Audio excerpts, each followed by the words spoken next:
Telugu one ప్రేక్షకులకి నమస్కారం. ఎక్సెల్లా educations ఈ పేరు మీరు వినే ఉంటారు. ఇది స్టూడెంట్స్ని అబ్రాడ్స్ పంపించే కన్సల్టెన్సీ. సో దీని గురించి ఇన్ డీటెయిల్గా చెప్పడానికి జనరల్ మేనేజర్ అయిన శేఖర్ గారు మనతో ఉన్నారు. ఆయన అడిగి ఆయన మాటల్లో తెలుసుకుందాం. నమస్కారం అండి. నమస్తే అండి. సో ఎక్సెల్లా నుంచి స్టూడెంట్స్కి ఎలాంటి సర్వీసెస్ మీరు ప్రొవైడ్ చేస్తారు? ఎక్సెల్లా education rupees overseas education consultancy. యాక్చువల్గా ఇది ఏంటంటే ఒక స్టూడెంట్ అబ్రాడ్ వెళ్ళాలి అనుకున్న స్టూడెంట్ తనకున్న క్వైరీస్ మొత్తం క్లియర్ చేసి ప్రాసెస్ చేస్తామంటే, సో అందులో భాగంగా ఒక సర్వీసెస్ పాయింట్ ఆఫ్ వ్యూలో తీసుకున్నట్టయితే ఒక కన్ఫ్యూజన్ మోడ్లో లైక్ ఒక అబ్రాడ్ వెళ్ళాలనుకున్న స్టూడెంట్కి ఎలాంటి డౌట్స్ అయితే ఉంటాయో వాళ్ళని ఆ డౌట్స్ నుంచి బయటికి తీసుకురావడానికి ఒక కెరీర్ గైడెన్స్ అనేది ఇవ్వడం జరుగుతుంది. సో కెరీర్ గైడెన్స్ ఇచ్చిన తర్వాత ఒక స్టూడెంట్కి ఈ కంట్రీ షూట్ అవుతుంది, సో ఈ కంట్రీలో ఈ యూనివర్సిటీకి వెళ్ళాలి అని చెప్పేసి ఒక కౌన్సిలింగ్ కూడా ఇవ్వడం జరుగుతుంది. లైక్ అంటే కెరియర్ గైడెన్స్ కానీ కౌన్సిలింగ్ ఇచ్చినాక ఒక యూనివర్సిటీ సజెషన్ కానీ, ఆ యూనివర్సిటీ సజెషన్ చేసినప్పుడు ఆ యూనివర్సిటీకి కావాల్సిన రిక్వైర్మెంట్స్ పాయింట్ ఆఫ్ వ్యూలో ఒక టెస్ట్ ప్రిపరేషన్ గురించి కానీ, సో టెస్ట్ ఏది తీసుకుంటే బెస్ట్ స్కోర్ వస్తే ఏ యూనివర్సిటీస్ వస్తాయి, స్కాలర్షిప్ ఎలా వస్తుంది అని చెప్పేసి గైడ్ చేయడం జరుగుతుంది. సో తర్వాత అడ్మిషన్ ప్రాసెస్ మేమే చేయడం జరుగుతుంది. సో I-20 అడ్మిషన్ ఫాలోఅప్ కూడా మేమే చేయడం జరుగుతుంది. సో స్టూడెంట్కి I-20 వచ్చిన తర్వాత like I-20 in the sense immigration document, ఒకసారి యూనివర్సిటీ నుంచి ఇమిగ్రేషన్ డాక్యుమెంట్ వచ్చిన తర్వాత స్టూడెంట్కి వీసాకి కావాల్సిన అసిస్టెన్స్, వీసాకి కావాల్సిన ఎక్స్ప్లెనేషన్ ఇచ్చేసి వీసా ప్రాసెస్ కూడా చేయడం జరుగుతుంది. సో స్టూడెంట్స్కి వీసా అప్రూవల్ అయిన స్టూడెంట్కి like pre departure service, so visa approve అయింది, స్టూడెంట్ నెక్స్ట్ స్టెప్ ఏం చేయాలి, లైక్ అంటే ఫ్లైట్ టికెట్ బుక్ చేసుకోవాలి. ఫ్లైట్ టికెట్ బుక్ చేసుకున్నప్పుడు కరెన్సీ తీసుకోవాలి. ఆబ్వియస్లీ ఫారెన్ అంటే కరెన్సీ చేంజ్, మనం కరెన్సీ అసిస్టెన్స్ ఇస్తాం. And health insurance and travel insurance provide చేయడం జరుగుతుంది. So and immigration check list explain చేయడం జరుగుతుంది. సో స్టూడెంట్ ఒక్కసారి ఇమిగ్రేషన్ క్రాస్ చేసి యూఎస్లో అడుగుపెట్టిండు అంటే సో తనకి airport pickup it's comes to post departure services. So airport pickup కానీ, సో యూనివర్సిటీకి ఓరియంటేషన్కి అటెండ్ అవ్వడానికి కావాల్సిన సోర్సెస్ కానీ, అండ్ అకామిడేషన్ కానీ, పార్ట్ టైం ఫెసిలిటీస్ కానీ ఇవ్వడం జరుగుతుంది. సో స్టూడెంట్కి ఒక కన్ఫ్యూజన్ మోడ్ నుంచి ఒక డెస్టినేషన్ రీచ్ అయ్యేంత వరకు తన ప్రాసెస్లో కావాల్సిన each and every service provide చేయడం జరుగుతుందండి. సో దీనికి సంబంధించిన ఎగ్జామ్స్ కానీ స్కోర్స్ కానీ ఎలా ఉంటాయి? ఏ ఎగ్జామ్ అయితే బెటర్? ఫారెన్లో చదవాలి అనుకుంటే మేజర్గా అయితే ఇంగ్లీష్ ప్రొఫిషియన్సీ ఎగ్జామ్ చాలా ఇంపార్టెంట్ అండి. సో దానికి ఒక డిఫరెంట్ టెస్ట్ ఎగ్జామ్స్ ఉన్నాయి. IELTS, TOEFL, PT, ITEP, Duolingo it's different ఉన్నాయి. మేజర్లీ తీసుకుంటే IELTS గైడ్ చేయడం జరుగుతుంది. సో IELTS స్కోర్ తోటి అదర్ స్కోర్స్ కంపేర్ చేసుకోవడం జరుగుతుంది. సో IELTSలో 6.5 వచ్చిందంటే ఇట్స్ బెస్ట్ స్కోర్ కింద కన్సిడర్ చేస్తున్నాం. So likewise GRE, GMAT అని రిక్వైర్మెంట్స్ ఉన్నాయి. So management కోర్సెస్కి GRE, GMAT requirement ఉంటుంది. So it's 300 average and 550 in GMATలో వస్తే ఇట్స్ యావరేజ్ బెస్ట్ స్కోర్ కింద కన్సిడర్ చేస్తుంది. సో 12th స్టాండర్డ్ స్టూడెంట్స్ వెళ్ళాలి అనుకున్న వాళ్ళకి ACT స్కోర్స్ కూడా రిక్వైర్మెంట్స్ ఉంటుందండి. సో ఈ 1250 ప్లస్ అండ్ అబోవ్ అరౌండ్ ACTలో వస్తే they will be good scores, మంచి యూనివర్సిటీలో అడ్మిషన్ వస్తుందని గైడ్ చేయడం జరుగుతుంది. దానికి కావాల్సిన ట్రైనింగ్ అండ్ టెస్ట్ ప్రిపరేషన్ చేయడం జరుగుతుంది. సో ఇప్పుడు కోర్సెస్ అనేవి ఉంటాయి కదండి మాస్టర్స్కి, సో ఆ కోర్సెస్ అనేవి మీరు సజెస్ట్ చేస్తారా లేకపోతే చాయిస్ ఆఫ్ ఎ స్టూడెంట్ బట్టి ఉంటుందా? It's all depend on student career అండి. సో తను ఏం చదివాడు ఇప్పటిదాకా, సో ఫ్యూచర్లో ఏం చేయాలనుకుంటున్నాడు. అదర్వైజ్ ఒకవేళ ఎడ్యుకేషన్ కంప్లీట్ అయ్యి సమ్ ఎక్స్పీరియన్స్ ఉంది అనుకుంటే సో ఆ ఎక్స్పీరియన్స్ని బేస్ చేసుకొని ఫ్యూచర్ ఎలా సెటిల్ అవ్వాలనుకుంటున్నాడు దానిపైన డిపెండ్ అయి ఉంటుంది. మనం ఒక కోర్సు గైడ్ చేయాలి అంటే ఫస్ట్ స్టూడెంట్ యొక్క ఎడ్యుకేషన్ బ్యాక్గ్రౌండ్ ఏంటి, సో తన ఎక్స్పీరియన్స్ ఏమైనా ఉందా, స్కిల్స్ ఎక్కడ ఉన్నాయి, సో ఫ్యూచర్లో ఎక్కడ సెటిల్ అవ్వాలనుకుంటున్నాడు దాన్ని బేస్ చేసుకొని ఒక కోర్సు గైడ్ చేయడం జరుగుతుంది. సో అండ్ ఒక యూనివర్సిటీలో వచ్చేస్తే ఏ కోర్సుకి వెళ్తే ఆ యూనివర్సిటీలో స్టూడెంట్కి మంచి ట్యూషన్ అంటే అఫోర్డబుల్ ట్యూషన్ ఫీ కానీ, సో ఆన్ క్యాంపస్ పాసిబిలిటీస్ కానీ ఇవన్నీ కన్సిడర్ చేసుకొని ఒక స్టూడెంట్కి ఒక కోర్స్ అనేది గైడ్ చేయడం జరుగుతుంది. లైక్ కంప్యూటర్ సైన్స్ చదివిన స్టూడెంట్కి కంప్యూటర్ సైన్స్ రిలేటెడ్లో అడ్వాన్స్డ్ టెక్నాలజీస్ గైడ్ చేయడం జరుగుతుంది. సో సేమ్ కోర్సు గైడ్ చేసినా కూడా లైక్ కంప్యూటర్ సైన్స్ చదివాడు అగైన్ కంప్యూటర్ సైన్స్ అనుకుంటే వీసా ఆఫీసర్ అడిగే క్వశ్చన్స్ డిఫరెంట్గా ఉంటాయి. సో అక్కడ స్ట్రగుల్ అయ్యాయి. అందులో అడ్వాన్స్డ్ టెక్నాలజీస్ గైడ్ చేసినట్టయితే స్టూడెంట్కి వీసా కూడా ఈజీగా వస్తుంది, స్టూడెంట్ కెరియర్కి కూడా టెక్నాలజీస్ బాగా హెల్ప్ అవుతున్నాయి. సో మన ఇండియన్స్కి స్కాలర్షిప్స్ ఇవి మీరు అలాంటివి ప్రొవైడ్ చేస్తారు? ఇక్కడ మనం ప్రౌడ్గా చెప్పుకోవచ్చు, AP government and Telangana government foreign వెళ్ళే స్టూడెంట్స్కి స్కాలర్షిప్స్ అనౌన్స్ చేస్తున్నారు. అది కూడా వీసా వచ్చి యూనివర్సిటీలో రిపోర్ట్ చేసిన వాళ్ళకి మాత్రమే అప్లికేబుల్ అవుతుంది. And apart from this university side నుంచి డిఫరెంట్ స్కాలర్షిప్స్ ఉన్నాయండి. So like merit based scholarship ఉంటుంది, ప్రొఫైల్ బేస్ చేసుకొని హై క్వాలిఫికేషన్స్ ఉన్న స్టూడెంట్కి మెరిట్ బేస్డ్ వస్తుంది. అండ్ గ్రాడ్యుయేషన్ అసిస్టెంట్షిప్ అప్లికేబుల్ అవుతుంది. అండ్ అకాడమిక్ ఎక్సలెన్స్ స్కాలర్షిప్ కూడా ఉంటుంది. స్టూడెంట్స్కి ఫస్ట్ ఇయర్ సెమిస్టర్లో మంచి గ్రేడ్స్ తెచ్చుకొని అంటే సెకండ్ సెమిస్టర్ అన్వర్స్ వాళ్ళకి అకాడమిక్ ఎక్సలెన్స్ స్కాలర్షిప్ కూడా అప్లికేబుల్ అవుతుంది. అండ్ ఫ్యూ యూనివర్సిటీస్ మంచి టాప్ యూనివర్సిటీస్లో డీన్ ట్యూషన్ స్కాలర్షిప్ అని కూడా ఉంటుంది, ఆన్ క్యాంపస్ నుంచి ప్రొవైడ్ చేస్తారండి. These are the different type of scholarships applicable ఉన్నాయి స్టూడెంట్స్కి. యూనివర్సిటీ పాయింట్ ఆఫ్ వ్యూలో తీసుకున్నా మన గవర్నమెంట్ పాయింట్ ఆఫ్ ఆఫ్ వ్యూలో తీసుకున్న స్కాలర్షిప్స్ అనేవి అవైలబుల్ ఉన్నాయి. సో ఒక స్టూడెంట్కి అడ్మిషన్ కానీ వీసా కానీ ఈజీగా వచ్చేలాగా మీరు ఎలా చేస్తారు? సో ఈజీ అనే కాదు, సో ఒక స్టూడెంట్కి ప్రీ ప్లాన్డ్గా ఉన్నట్టయితే ఓకే, అనుకున్న టైంలో అప్లై చేసి యూనివర్సిటీ కూడా ఇన్ టైంలో రివ్యూ చేసి అడ్మిషన్ ఇస్తుంది. సో దాన్ని ఏంటంటే మనం ఇన్ టైంలో తీసుకునేది ఈజీగా అడ్మిషన్ అంటే ఇన్ టైంలో తెచ్చుకున్నారు, వీసాకి వెళ్తున్నారు. ఒక యూనివర్సిటీకి ఫారెన్ వెళ్ళే స్టూడెంట్ అప్లై చేయాలనుకుంటే మినిమం ఒక 8 months ప్రియర్గా ప్లాన్ చేసుకోవాల్సి ఉంటుంది. లైక్ చదువు అవుతుండగానే ప్లాన్ చేసుకున్నట్టయితే టెస్ట్ ప్రిపరేషన్, డాక్యుమెంటేషన్ అరేంజ్మెంట్స్ ఇవన్నీ ఇన్ టైంలో చేసుకున్నట్టయితే స్టూడెంట్ ఇమీడియట్గా అప్లై చేసుకోవచ్చు.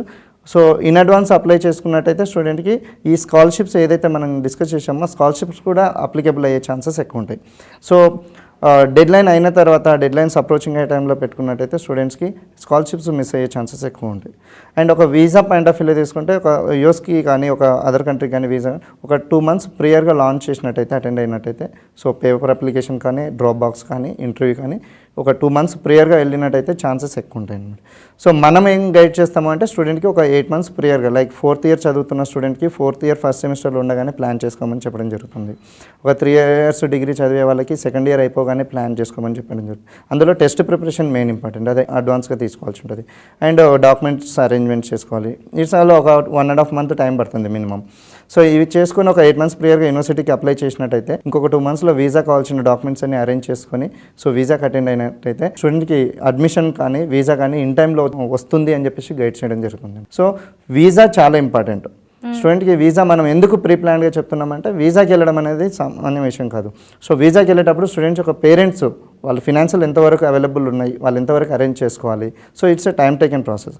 సో దానికోసం ఒక స్టూడెంట్కి ఎవరైనా ప్లాన్ చేసుకునే వాళ్ళు ఉంటే వాళ్ళకి అడ్వాన్స్గా ఒక 4 months 3 months అట్లీస్ట్ అడ్వాన్స్గా ఉండి వీసాకి అటెండ్ అయ్యేలా మేము గైడ్ చేయడం జరుగుతుందండి. అలా వెళ్ళే వాళ్ళకి సక్సెస్ రేట్ బాగుంది. సో ఇప్పుడు అబ్రాడ్ వెళ్ళే వాళ్ళకి జనరల్గా ఫండ్స్ అని ఉండగా ఎవరు బెస్ట్ స్పాన్సర్? అంటే బెస్ట్ స్పాన్సర్ పాయింట్ ఆఫ్ వ్యూలో తీసుకుంటే ఒక కంట్రీకి స్టూడెంట్ చదువుకోవడానికి వెళ్తున్నాడు అంటే యూనివర్సిటీ అనేది స్టూడెంట్ యొక్క ప్రొఫైల్లో ఎవాల్యుయేట్ చేస్తుంది. సో యూనివర్సిటీ స్టూడెంట్ యొక్క అకాడమిక్ కానీ క్వాలిఫికేషన్స్ కానీ ఎవాల్యుయేట్ చేసి వాళ్ళకి ఒక ఇమిగ్రేషన్ డాక్యుమెంట్ ఇవ్వడం జరుగుతుంది. దాన్నే ఫైనల్ అడ్మిషన్ లెటర్ అంటాము. లైక్ యూఎస్కి వస్తే I-20 అంటాము. సో యూకేకి వచ్చేస్తే క్యాష్ లెటర్ అంటారు. కెనడాకి వస్తే లెటర్ ఆఫ్ యాక్సెప్టెన్స్ అంటారు, లైక్ దట్. సో ఆ ఇమిగ్రేషన్ డాక్యుమెంట్ అనేది యూనివర్సిటీ ఫైనలైజ్ చేస్తుంది. దాని తర్వాత ఒక వీసాకి వెళ్ళేటప్పుడు ఒక స్టూడెంట్కు ఏ టైప్ ఆఫ్ ఫినాన్షియల్స్ ఉన్నాయి ఉంటే వీసా ఆఫీసర్ ఎలా ఎవాల్యుయేట్ చేస్తాడనేది చాలా ఇంపార్టెంట్. సో ఒక గవర్నమెంట్ ఆఫీషియల్ బ్యాంక్ నుంచి ఒక ఎడ్యుకేషన్ లోన్ గెట్ అయినట్టయితే ఆఫీసరు దీని ఒక స్ట్రాంగ్ ఎవిడెన్స్ కింద తీసుకున్నట్టయితే ఆఫీసర్ సక్సెస్ వీసా అప్రూవ్ చేసే ఛాన్సెస్ ఎక్కువగా ఉంటాయి. సో ఒక ఎడ్యుకేషన్ లోన్ కానీ ఒక ఆర్గనైజేషన్ నుంచి కానీ ఒక సొసైటీ నుంచి కానీ స్పాన్సర్ లెటర్ కానీ ఉన్నట్టయితే వీసా అప్రూవల్ ఛాన్సెస్ ఎక్కువ ఉన్నాయి. సో దీంతో పాటు స్టూడెంట్ యొక్క పేరెంట్స్ స్పాన్సర్షిప్లో కూడా ఛాన్సెస్ ఎక్కువ ఉంటాయి.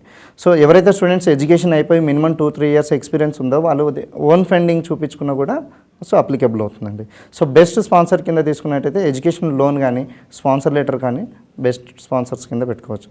దెన్ ఎడ్యుకేషన్ ఆటోమేటిక్గా పేరెంట్స్ సపోర్ట్గా ఉంటారు కానీ పేరెంట్స్ సపోర్ట్ పెట్టుకోవచ్చు. సో ఇప్పుడు మీ తరపు నుంచి వెళ్ళి మాస్టర్స్ చేశాక వాళ్ళకి జాబ్ గ్యారంటీ ఏమైనా మీరు ఇస్తారా? గ్యారంటీ అనేది ఉండదు. సో బట్ అసిస్టెన్స్ ఇస్తాం. ఓకే. సో ఒక కంట్రీ తీసుకున్నట్టయితే ఫర్ ఎగ్జాంపుల్ కెనడా తీసుకున్నట్టయితే స్టూడెంట్స్కి 2 years కోర్స్కి వెళ్తే 2+3 ఉంటుంది, 1 year కోర్స్కి వెళ్తే 1+1 పోస్ట్ స్టడీ వర్క్ ఉంటుంది. సో వాళ్ళు 1 year చదివిన తర్వాత ఇంకో 1 yearలో వాళ్ళు జాబ్ ఎంప్లాయ్మెంట్ చూసుకోవాలి. సో ఎంప్లాయ్మెంట్ చూసుకోవాలంటే వాళ్ళు ఒక టెక్నాలజీలో షార్ప్గా ఉండాలి. సో దానికి కావాల్సిన మనం ట్రైనింగ్ ప్రొవైడ్ చేస్తుంది. సో సేమ్ లైక్ యూఎస్లో కూడా 2+3 year వీసా ఉంటుంది. సో 3 years OPT టైంలో వాళ్ళు టెక్నికల్గా పర్ఫెక్ట్గా ఉండి ఎంప్లాయర్ అప్రూవ్ చేశారంటే దట్స్ గ్రేట్. సో వాళ్ళు ఎక్కడైనా స్ట్రగుల్ అవుతున్నట్టయితే వాళ్ళకి ఆ టెక్నాలజీ అనేది ట్రైనింగ్ ఇవ్వడం జరుగుతుంది. సో దాన్ని బేస్ చేసుకొని వాళ్ళు ఎంప్లాయ్మెంట్ ఈజీగా గెట్ అయ్యే ఛాన్సెస్ ఉంటుంది.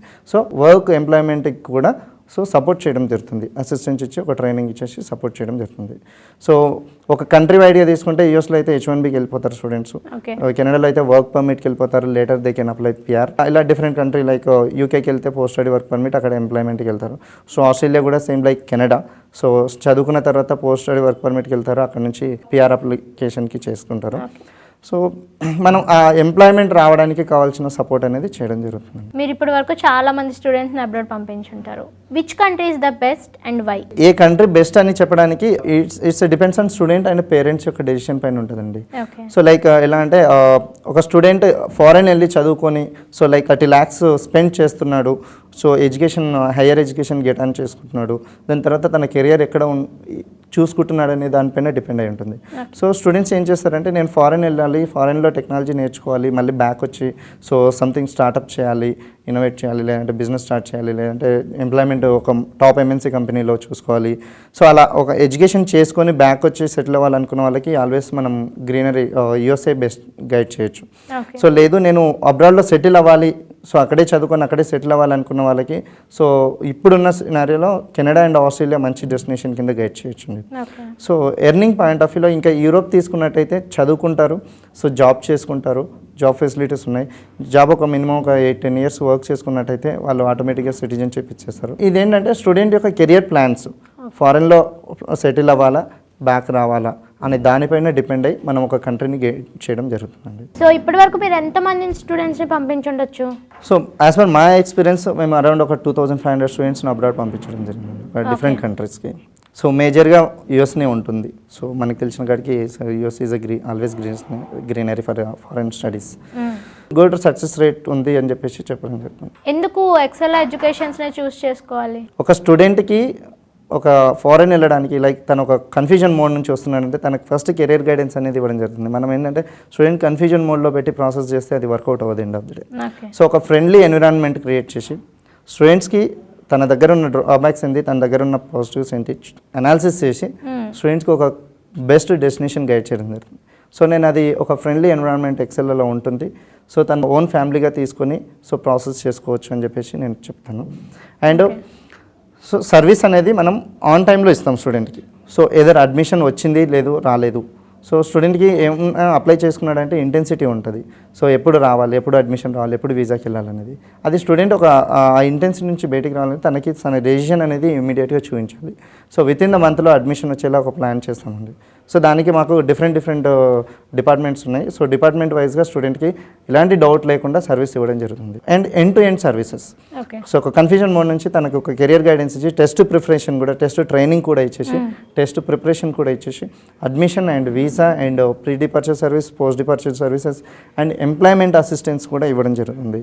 సో అండ్ స్టూడెంట్ అక్కడికి వెళ్ళిన తర్వాత అక్కడ ఎంప్లాయ్మెంట్కి ఆఫ్టర్ స్టడీస్ చదువుకోవాలనుకుంటే కూడా సో హయ్యర్ ఎడ్యుకేషన్స్ ఉన్నాయి. లైక్ పిహెచ్డి ఎడ్యుకేషన్ చేసుకోవచ్చు, లేదంటే డబుల్ డిగ్రీ చేసుకోవచ్చు. కొందరు ఏం చేస్తారంటే సో ఎర్నింగ్ చేసుకోవాలని ఉంటారు, చదువుకుంటూ ఎర్నింగ్ చేసుకోవాలనుకుంటారు. సో వాళ్ళకు కూడా మనం అసిస్టెన్స్ ఇవ్వడం జరుగుతుంది. సో స్టూడెంట్కి ఎండ్ టు ఎండ్ సర్వీస్ ఇవ్వడం జరుగుతుంది కనుక స్టూడెంట్స్ ఎక్సెల్ అని రీచ్ అవుతే they will get best service అని చెప్పేసి నేను చెప్తాను. థ్యాంక్ యూ శేఖర్ గారు, ఎక్సెల్ ఎడ్యుకేషన్స్ కోసం మాకు మంచి ఇన్ఫర్మేషన్ ఇచ్చారు. సో చూసారు కదా వ్యూవర్స్, మీరు అబ్రాడ్ వెళ్ళాలనుకుంటున్నారా, ఎక్సెల్ ఎడ్యుకేషన్ త్రూ వెళ్ళాలనుకుంటే మేము కింద డిస్క్రిప్షన్లో ఒక లింక్ ఇచ్చాం అండ్ అలాగే కాంటాక్ట్ నెంబర్స్ కూడా ఇచ్చాం. సో వాళ్ళని కాంటాక్ట్ అవ్వండి, ఇన్ డీటెయిల్గా మొత్తం ప్రాసెస్ అంతా తెలుసుకోండి, మీ అబ్రాడ్ ఫ్యూచర్ని ఫుల్ఫిల్ చేసుకోండి.